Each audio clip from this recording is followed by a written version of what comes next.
match is very different from Old Trafford. Does this really feel like the moment for the team of celebration and completion? Yeah, I think so. In terms of, yeah, it does. I mean, 9 wickets in a session. You know, the crowd and everything which went with that today. The excitement, obviously the nerves at the beginning. I think you're right. That was the moment. We're going to get greedy, I think. We're going to go and want to try and repeat that at the Oval. But you know, we can think out that with sore heads tomorrow and enjoy what was a very special day, and you know, one which I'm certainly going to look back on with, you know, huge fondness, and yeah, there you go. Can I ask you how worried you were at 109 with that loss?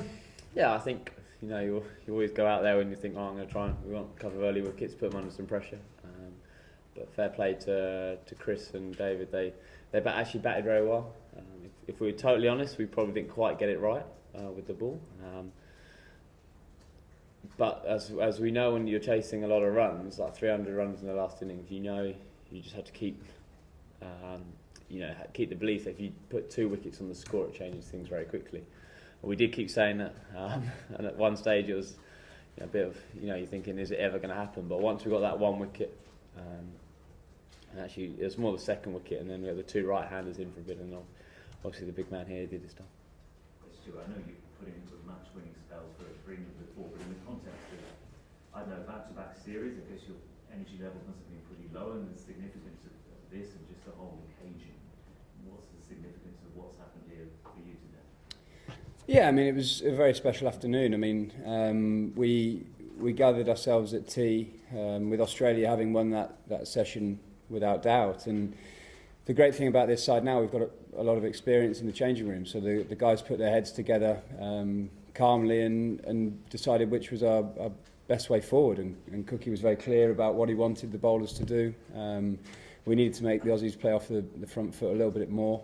I think the bowlers were a little bit caught up in hitting the deck too hard, which actually was a bit back of a length. But once we got the ball a bit fuller, gave it a chance just to move a little bit, we were massively in the game. And I think we stayed pretty calm out there, because when a batsman was going, and like the 2 openers played very nicely, they could score okay, but I think it's a very hard wicket to start your innings on. So I think we always had in the back of our minds, with 300 on the board, that we can put a lot of pressure on the new batsmen. And once we got a couple of early ones after tea, the bowlers got their tails up, and we put the new batsmen under pressure, and the energies out there were fantastic. The crowd gave us a huge lift out there, and it was a very special moment when we took that last wicket. Ali?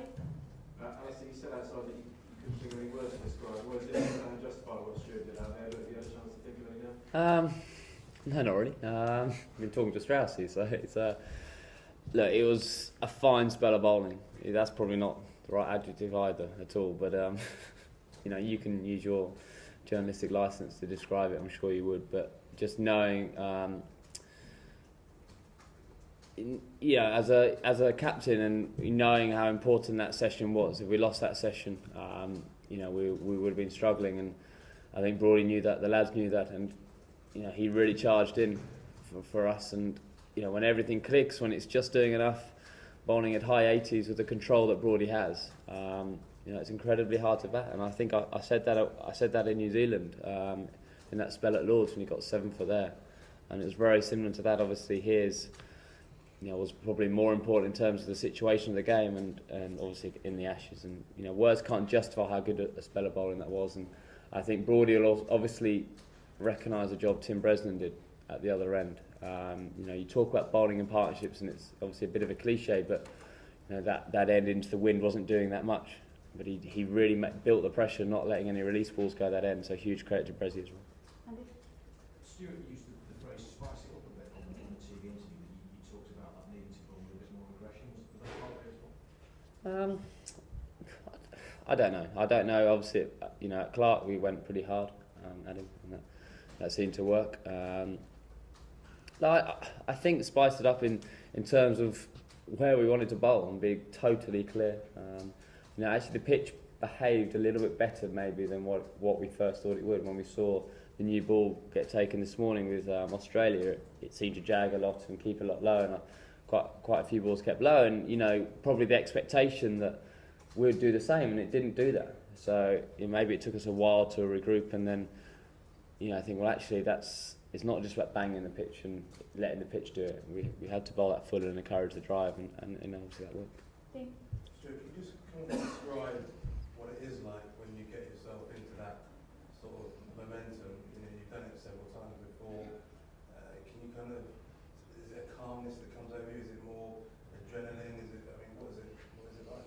Oh, it was definitely adrenaline today. I mean, at the start of that little period, Brezzy and I sort of got together. I was fielding mid-off, and we said, come on, right, me and you can really put a squeeze on here. Let's build some pressure. You don't think about wickets, you just think about trying to bowl dots and trying to build pressure that way.